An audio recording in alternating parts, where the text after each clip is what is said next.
Hey guys, this is Jason for the Alliance Project. Doing a part two of the E.T. history and the Anunnaki and the Dracos, the Orion Wars, everything I was talking about there before. Gonna go ahead and try to remember where I left off and maybe clear up and speak a little bit more clearly on the subject. I know I get into a lot of terminology that I'd like to actually break down for you and things like that, and then I get sidetracked. And I'm not a professional speaker, so thanks for watching, and like I said, I enjoy the discussion and to learn and read the history and kind of share what I've learned and connected over the years and on my journey. So let's continue to do that, but I'll get right into it. Basically, I know it's kind of confusing at first, but Thoth told us that his blue blood was from Rigel and Orion, maybe possibly the blue star Kachina, or whatever we'd call it. And he impregnated Magdalene to become the Grail line, basically all the royal families of Europe. And you put the pieces together. Thoth was the son of Enki. Enki's bloodline was called the Batal, I believe, IBI, like half of the Nibiru. Basically, it's PTAH space TAAL is how I remember they pronounced it or wrote it. But that's his bloodline, right? Which literally means 11th dimensional or bird tribe, however you want to look at it. And if you look into the books called like Out of Egypt or The House of the Messiah, they give you overwhelming evidence that Jesus never existed per se. The rabbis they needed basically a lie to cover up that their royal family was from Enki, the Adonai, and not Enlil, which is Yahweh. So they didn't know how to ensoul DNA, essentially, like Enki did. So that's where the reincarnation thing comes in. And that's basically for political gains. They changed Tutankhamun to Jesus and Akhenaten to Moses. And that's, it was basically for political gains, and it does get confusing. I mean, the best scholars even get confused with this and just don't look into it too much. That's just how I understand it, and you read the books and it's there. The evidence is there. They present overwhelming evidence. So the House of Messiah, Out of Egypt. You want to listen to the audiobooks or pick them up, start there. Basically,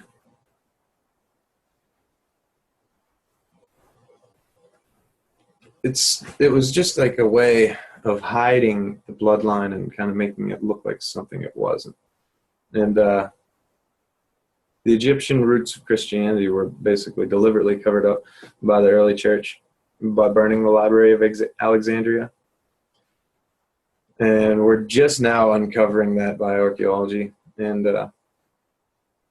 it showed the concepts such as the Trinity were derived from the Egyptian models, Osiris, Isis, and Horus.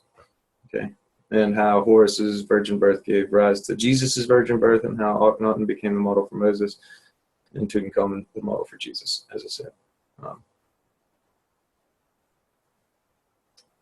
They basically just used Egyptian sources and created Jesus for political purposes, as I said. And like I said, Amen, Amen. And you watch that, that's from the sun god Amun, Amun Ra. Okay, so literally an Egyptian prayer every time somebody ends their prayer like that. All right, and that's basically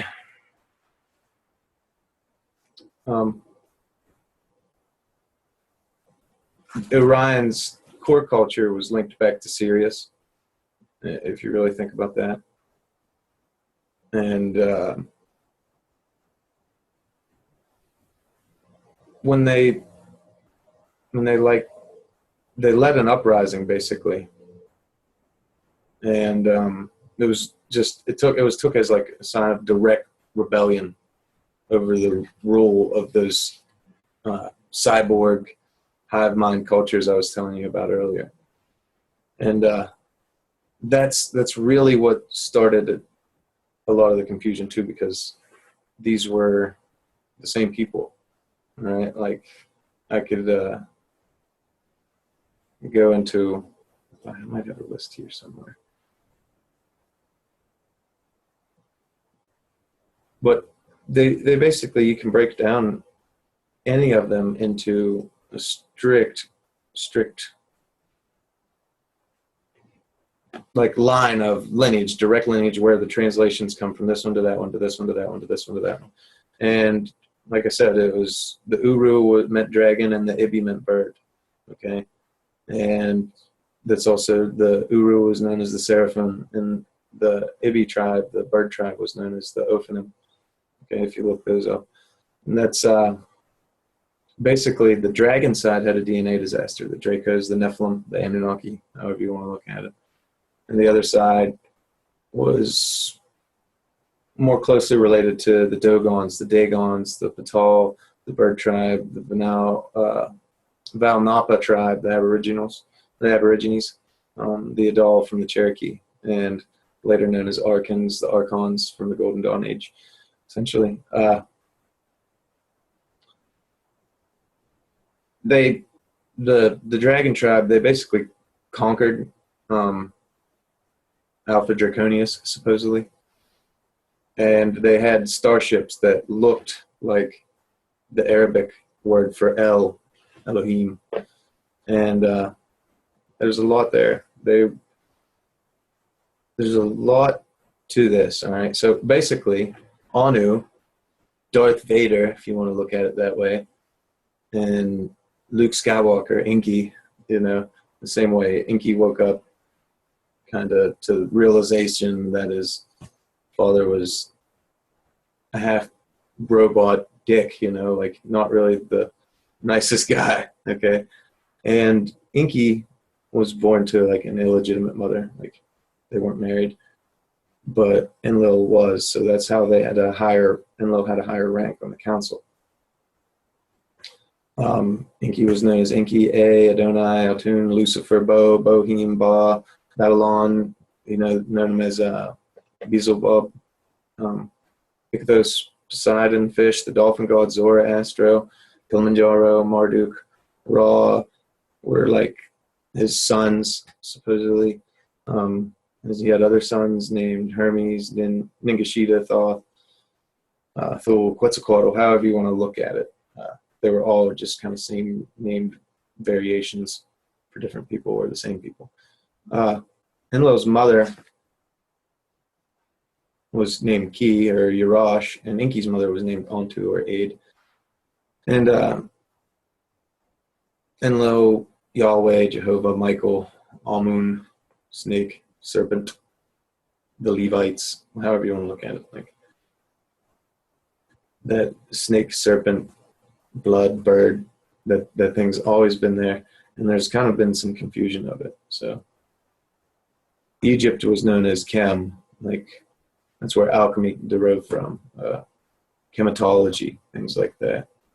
The whole library in Kemet is essentially the Library of Alexandria. So however you want to look at that.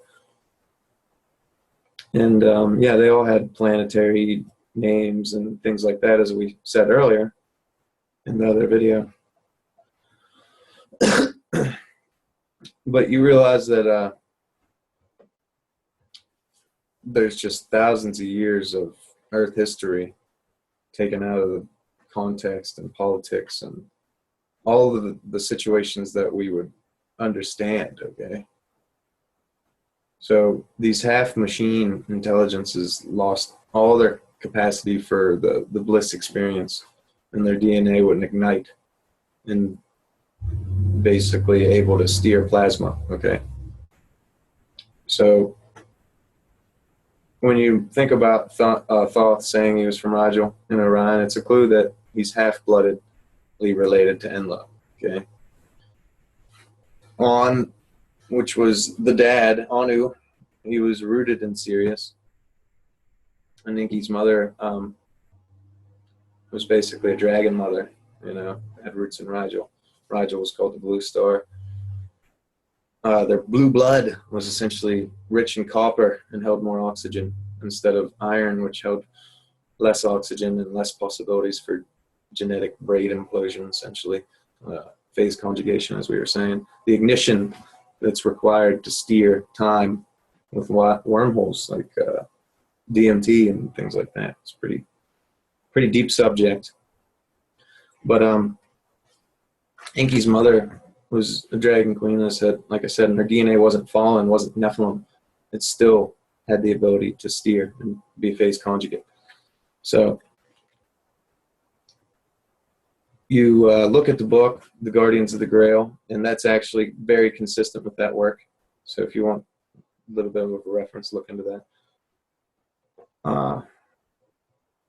Basically, this Orion Empire had to accept the Dragon Queen Hive telepath into wedding their king. That way, the queen always had a connection to these different parts, these different tribes, and had more rulership and same thing. So really, really neat thing to think about.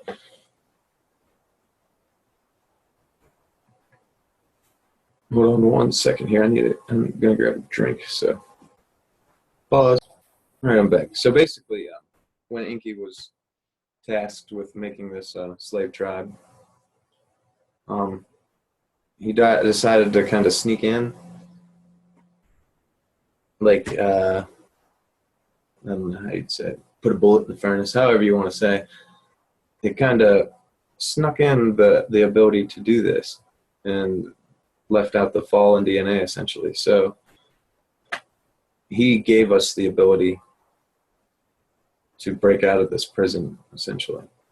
He gave us the ability for our DNA to become implosive and for us to have a blissful life and not reincarnate if we choose not to, and not essentially become a coherent aura that doesn't lose its memories.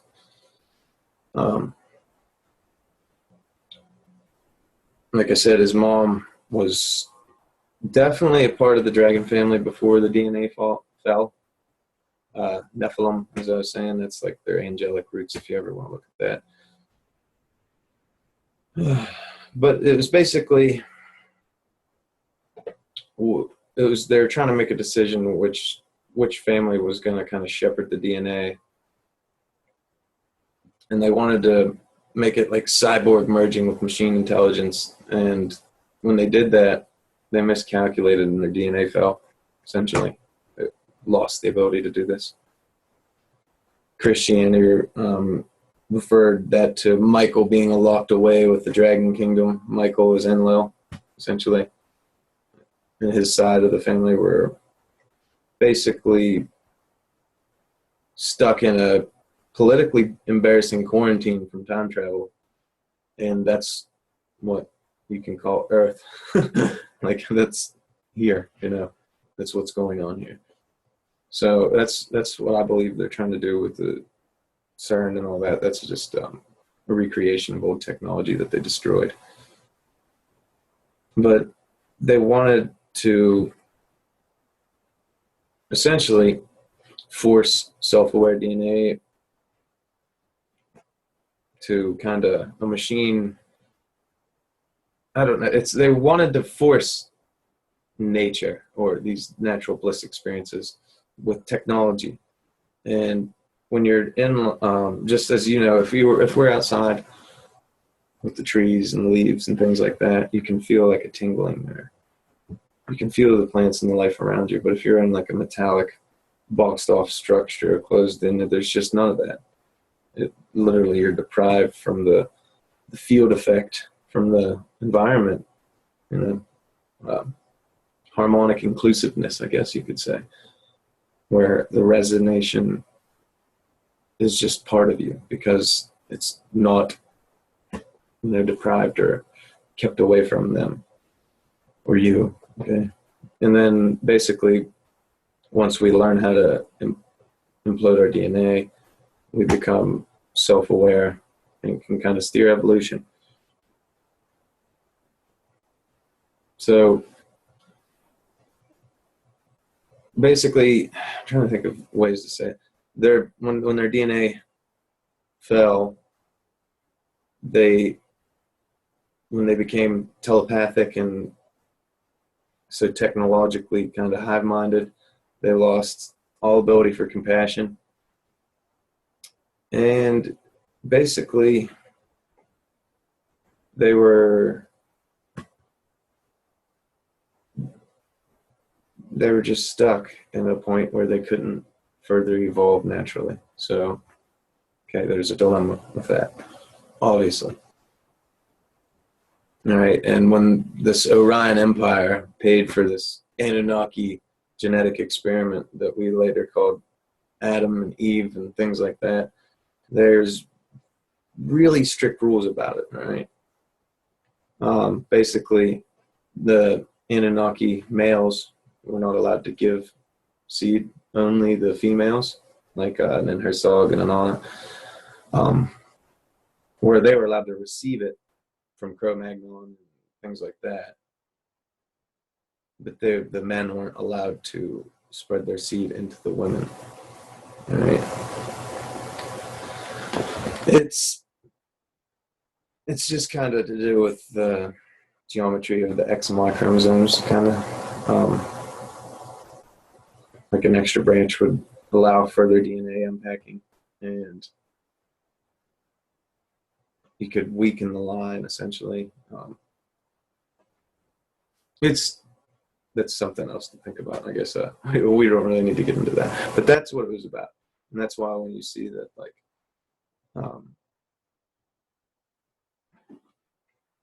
you know, like this is the chapter we always talked about where the women, the sons of man, came down and took the daughters of the women, and the idea that the serpent talked to the snake, or talked to Eve in the Bible, things like that were forbidden. It was because they had female energy. They were more free thinking, and they took to these ideas and intelligences and things more easily than just strictly male energy would. So the men followed their females, obviously, but essentially it was it's just like weird when you think about like Queen Elizabeth and things like that, where they have the lizard, kind of Liz, and lizard born, literally, like you could kind of look that stuff up in Elizabeth. I mean, you could literally derive back to from lizard or lizard born and things like that. Really creepy, weird stuff when you think about the whole family ruling kind of like that. And I was telling you about the queen telepaths and things like that, and how they're matriarchal just for basically these DNA reasons, not much else. All right, so the original atoms were Cro-Magnon sperm and Anunnaki eggs, and Inky with his mother decided to take a Cro-Mag egg into an Anunnaki womb with his own sperm. And this is what they can refer to as the first self-fertile Lulu, or me and you. This is being able to procreate for the first time, naturally. That's the Eve, or the Isis of the mitochondrial DNA. Okay, so that is the root. That's what they were talking about. So basically, their bloodline was, our bloodline was not fallen, essentially, at that point, and had the ability to encapsulate DNA with a soul. And there's a lot of really neat stuff when it comes to phase conjugation, and you understand, and it's basically solar physics.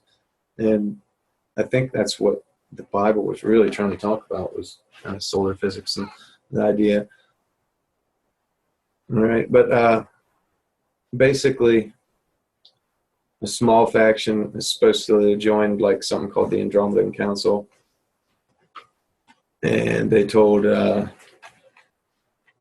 if Israel was attacked, you know, they would come to their aid and stuff like that. And there was a lot of weird stuff going on that really parallels the Bible, and you can look this up, like I said. But it was basically that you could this Lulu had the ability to make like a UV cocoon around itself, and to literally make enough gravity that it could steer through wormholes and things like that, and eliminate their time travel quarantine. Okay. And when you really think about that, it starts to make sense, more sense than, maybe not with me saying it or wording it, because I'm not the best with words right now, and I could probably do better by preparing something. I only have I type up scraps of notes and halfway thoughts because I jump around a lot, but I'll get better as I go. But definitely pointing you towards the right books and things like that. So definitely a big plus. So the skills needed to do these things were like guarded. They didn't want people to know too much about it. And like the Orion Wars, just like all the other wars, they're basically about money. And when you have the ability to create beings that could do this and things like that, and then take over that avatar or whatever you want to say, you can do a lot with it. So it's worth a lot of bucks, I guess you could say. Only privileged planets got to contribute to the gene pools, and that had the ability to steer stars, essentially, and gravity-making forces in their genes and glands, essentially. So you can look for more of a reference on this. You could look up what the Hopis called a gravity wormhole produced by this alignment of the cone was the Peshmetan, meaning one less than 10, or more figuratively, the way of the 9. Okay, so basically that's how they could steer between Sirius, Orion, the Pleiades, things like that.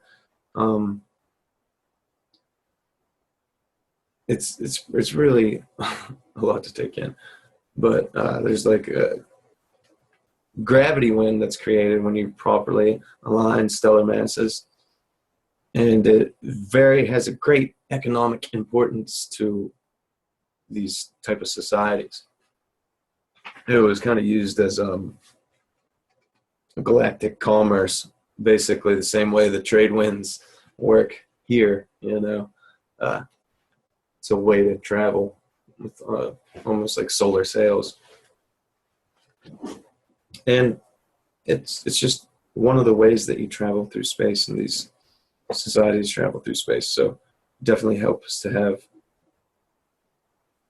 the DNA that has the ability to do this as well. Okay. And then you realize when that, thinking about that Hopi term, or however you want to think of weird things like Deep Space Nine and Stargate and all those things, that has a lot of subliminal messaging in it and things like that. But essentially, you want to learn how like a magnetic gravity well or wormholes become self-aware, basically enough to be inhabitable and steerable. Then you gotta kind of go back to how the shamans steered tornadoes. Okay, so they stalked the tornado, found it, and then they said the trick was to have it suck you up into the center and embed you in the vortex. And basically that's the same idea when you look at the movie Twister, when it sucked up those digital tracking transmitters and things like that. It allowed the computer to plot the geometry and self-re-entry path that was feeding the tornado, right? So it became self-organizing and it became self-aware, right? So it understood those points. But once you learn the spin path and you can kind of self-reentry of your auric field, essentially. Then it's the same thing if you watch the movie Twister and you look at the data and the things that came out of it. It literally meant you could steer these waves back into themselves and have them become self-aware, self-feeding. Right? And if you apply this knowledge to magnetism, you can kind of feed your own magnetism back into the center of your tornado, essentially, and become a self-aware slip knot, as I was telling you. Just like if you took a slip knot at the end of a fire hose, that fire hose would create lift, and it would fly around in crazy directions. Okay. All of physics is a tornado. It's always about a tornado. The yin and the yang, the ren, however you want to look at it. But it's all about cycles, twisting positive, negative, and that's it. That is physics. Tornado. You could just call physics tornado, essentially. And that's a weird way to look at it, but there's not one thing that doesn't apply to. And then when you plot that, you can realize that you could plot the course and teach your children this stuff and teach future races this stuff. So it's all about the idea of your human heart, kind of, and the plasma fields and things around our body. Basically, what they're talking about is feeding your energy from your low pressure point to your high pressure point, and then steering this plasma wave the way of the Jedi. It's the same idea. Supposedly talented people at this could actually make plasma waves and steer stars and things like that. Crazy, crazy, crazy stuff to think about. But it means, in reality, when you really think about it, that our planets and stars, they're probably aware. They're probably very, very self-aware. And we don't look at things that way. Our culture, or lack of culture, I guess you could say, removed it from the way we were taught and the perception. We lost those messages. So what we should do, sorry, I had a phone call there, is kind of pick up there somewhere. And yet basically the DNA field effect, it becomes increasingly coherent in UV microwave. And then later, basically, it's like a cocoon of light, you know. And the tornado at the center pushes its way through the speed of light by the phi ratio, essentially. And then you could just find wave velocities from there. But if you take this into practical use, that means, you know, achieving bliss and being in a heightened state about your moods and what you do, and having mental, physical, and spiritual hygiene has a lot to do with the glandular fire, the genetic fire, all right? And you can kind of go, your soul has the ability at that point to go faster than the speed of light, which would be the next level, the next dimension, right? So if you take light itself and you slow it down, you get matter, and you get time, you know, you get these different stages. So everything is light, essentially, just broken down into different wavelengths. Some of them are so dense that we can feel them. And it's just, we don't want to lose this skill. We don't want to, you know, just lose the ability of the gift that we are given. So basically, we don't want to become fallen or Nephilim, you know.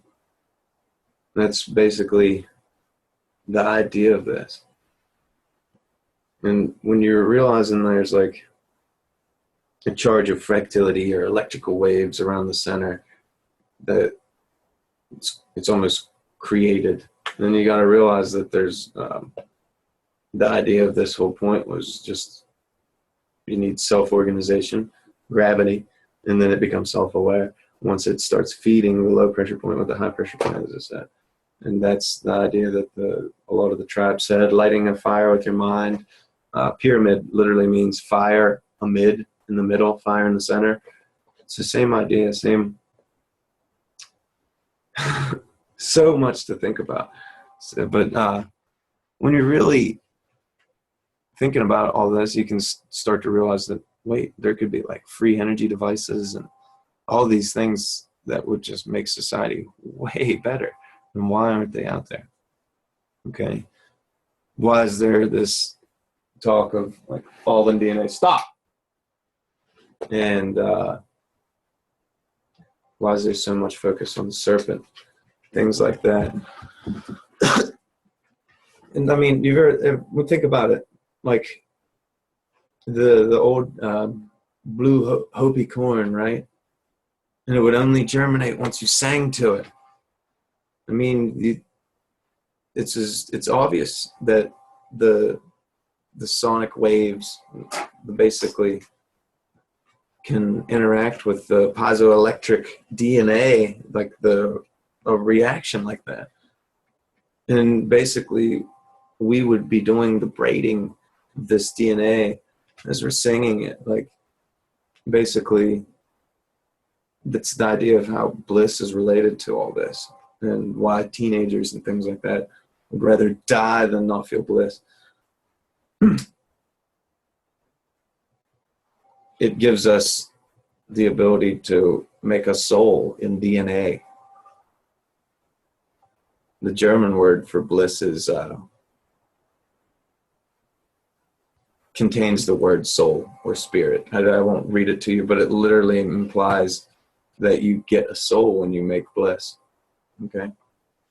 There's nothing sustainable about the human soul except if you make bliss, sustainable bliss making, essentially. Okay?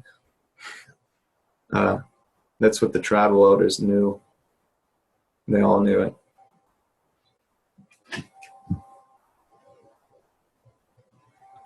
So basically, we have no knowledge of anything that goes through the speed of light other than our soul. Because when you realize that thinking is instant, you'll start to realize things. And you realize there has to be a limit, because if this is the cutoff point, then that's it. Like, there has to be something beyond that. It's just like being at the surface of the water, or the surface of the atmosphere. So there always has to be something beyond. There's not ever going to be just like a glass wall there.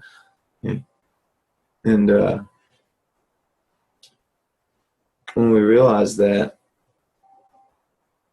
like when biology, when life achieves implosion, there's really no knowledge in physics of like what makes a soul. But what like kind of arrogant, stupid bunch of scientists would,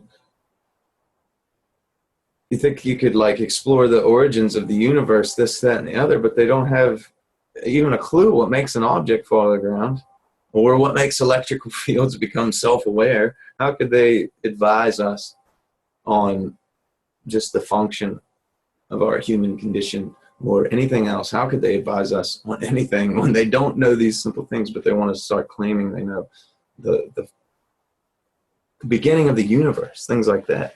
Now, all these things I teach you have been passed down through elders, through scrolls, through clay tablets, all these things discussed through books. Okay? You can accept them or not. You can, that's up to you, but it's not being irresponsible to think about it. Okay? It's arrogant to think that we know. We all need humbled, really. But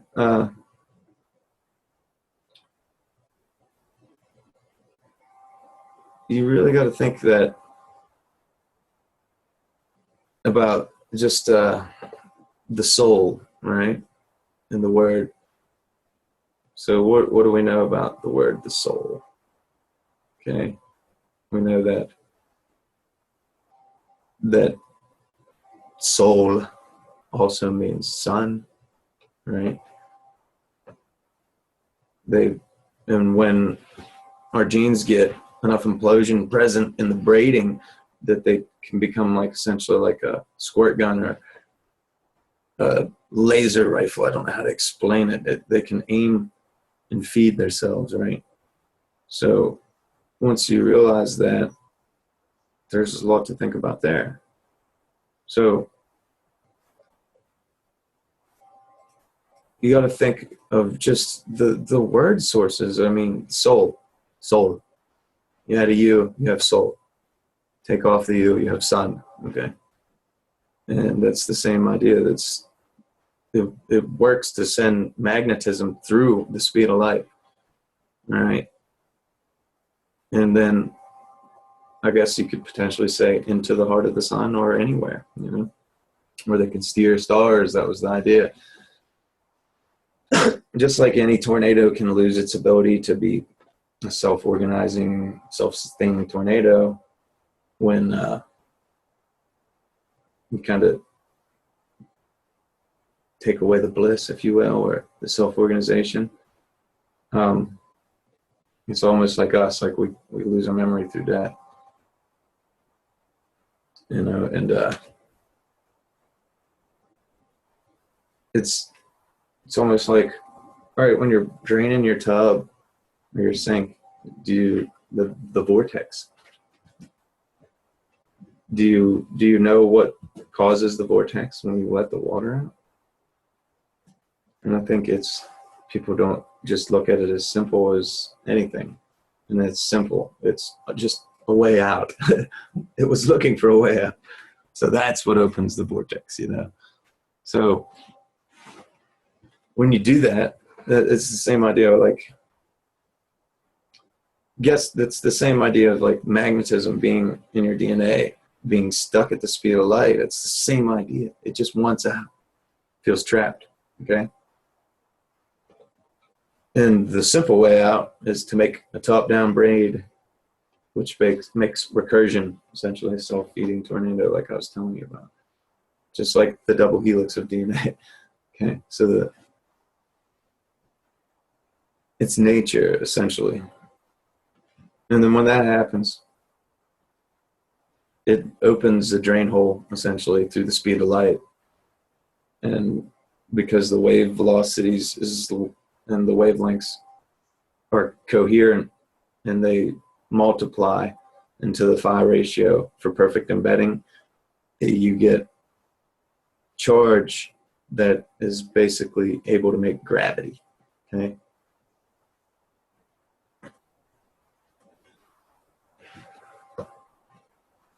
Gravity happens when waves meet so well that they achieve non-destructive compression. And basically the only geometry that permits that is fractal geometry or self-embedding or self-similarity. The same thing I was just telling you, phase conjugation. And basically you really start thinking of it as our body is a tool, nothing more for the soul.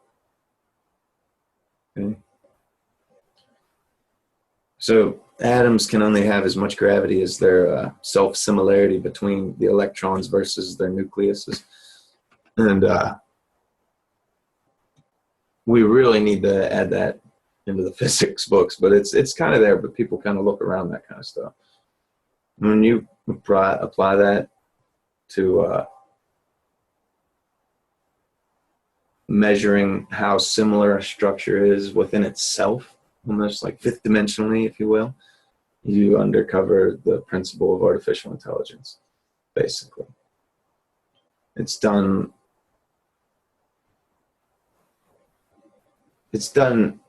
in a very similar way, if you will.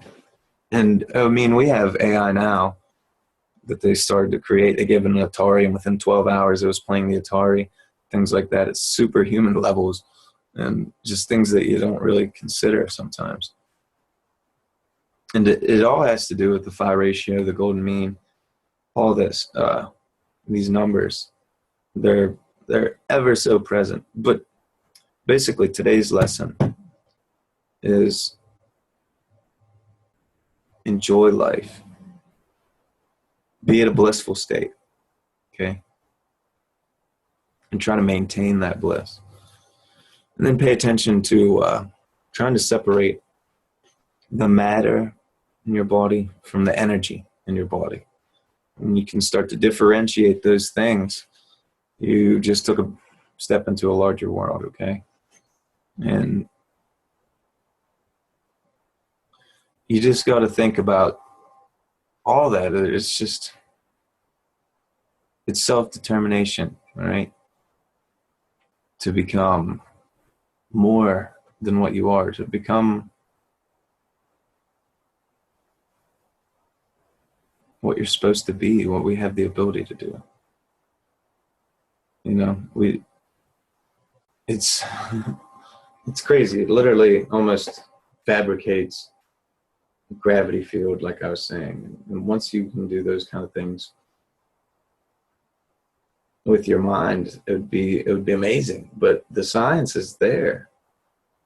And once you realize that you could have these out-of-body experiences and things like that, just like whether, say you're sitting here watching my video and I'm boring you and you nod off, and then you wake back up and you're like, oh, well, I was watching that video, but I was just thinking about something else. You didn't lose consciousness. You didn't lose touch with yourself. You're always talking. You're always thinking. Whether you remember it or not is different. And that takes practice. It does. You can get a dream journal, book of shadows, some people call it. There's a lot of ways to regress dreams or invoke dreams or just remember dreams. There's a lot of things. One way I've always found to trigger like out-of-body experiences was think of something that I know I don't have in my room or something, and then go to sleep thinking about that, saying out loud, whatever. That way when I see it, I know that I'm asleep, you know? It's the same thing is called like, you know, the Kundalini and all that. Basically, transcendence. There's a lot to think about when you're talking about all this. So I apologize if I go all over the place in this video, but I wanted to pick up and kind of leave off where I was talking about things. It was a long night. And like I said, the Adamic race, the origins of the Adamic race, you can look that up, and you can actually translate Genesis into that. So it's a lot to think about, okay? And I have like all this stuff here, basically, that I want references for you guys, kind of books and things to read. Pick up the books Out of Egypt, House of the Messiah, and then tell me how 2,000 years of historians like could have lied to you. You know, tell me that, or realize this, and then realize that like Enlil, Yahweh, God tells you the lie, and the rabbi liars say amen. You know it's Egyptian, and you can't get away from that, okay? You can't. And I have nothing to do with telling people their beliefs or what to believe and what not to believe, but I do want to present facts and want to open people's minds, you know, to the possibility that everything that we've been told is forbidden. Everything we've been told is bad or forbidden, not evil, not bad, but just forbidden. And hidden knowledges, things like that, are things they actually made perceived as evil. When evil's at the reins and they have editorial oversight, that means they're smearing and lying and hiding the truth from the people, okay? So the idea is that they're literally, whatever is forbidden is probably good for you.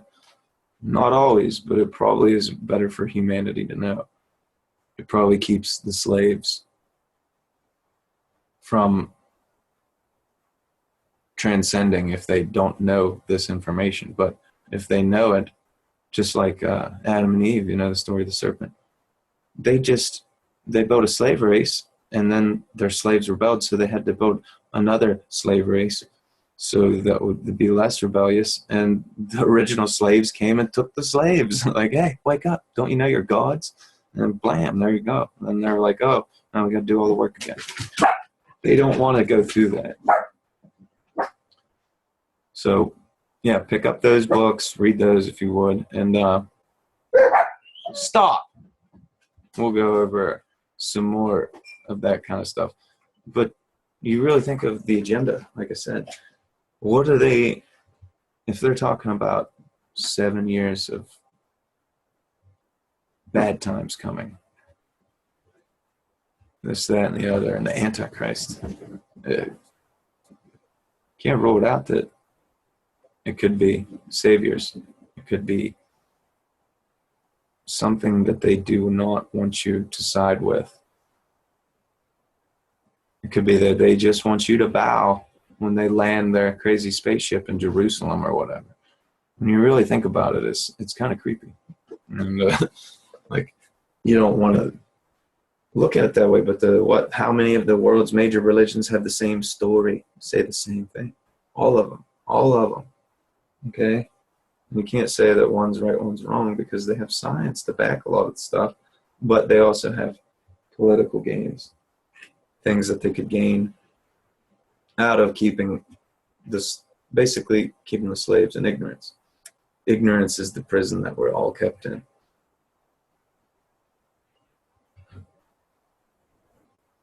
And once we become aware of that,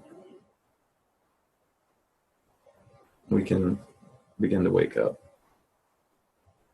Once we realize that, like, they only can conquer us after they murder our willpower and our mind and our knowledge. And then say, if you try to separate a man from his soul, you'll only strengthen his and weaken yours. I believe that. So, I don't know, a lot to think about. And I got to basically a good point in my notes where I can pick up and actually tell it more of a storyline here later. So maybe this evening, whatever, this afternoon. I got off work early, about an hour early today, so I made a video. So maybe this evening I'll pick up and we'll actually go through the story, okay? I'll start and kind of give you a nice rundown. And basically we'll talk about more of this stuff. I know it's all over the place, probably because I'm trying to pick up where I left off and really not leave out anything. So, yeah, feel free, criticize or whatever, you know. Let me know what you think, be honest, and we'll go from here. Just trying to get people to be aware of how these stories intertwine. There are facts out there. There are text, documents, scrolls, things that weren't written for political gains or purposes. And then science to back them that went in reverse order. We found the text, documents, things like that. And then scientists started looking to these documents to find the answers after they realized they found the answers there in the first place. Or they found the answers and then said, oh, that it told us that in the Bible the whole time, or it told us this here the whole time. And then you realize that these are, you know, records from a race that supposedly got here about 400,000 years ago and kept records of civilization in the area for at least 100,000 years. What makes us so arrogant to not see the fact that whatever is ruling over us, ruling over the world, is definitely not in it for us, okay? They're in it for gold.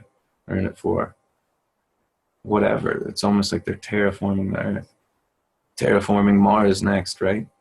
But how could you not see that? I mean, the politics, the starvation, the greed, everything. The working class literally is every class now. Like, there is no middle class. You can call yourself middle class.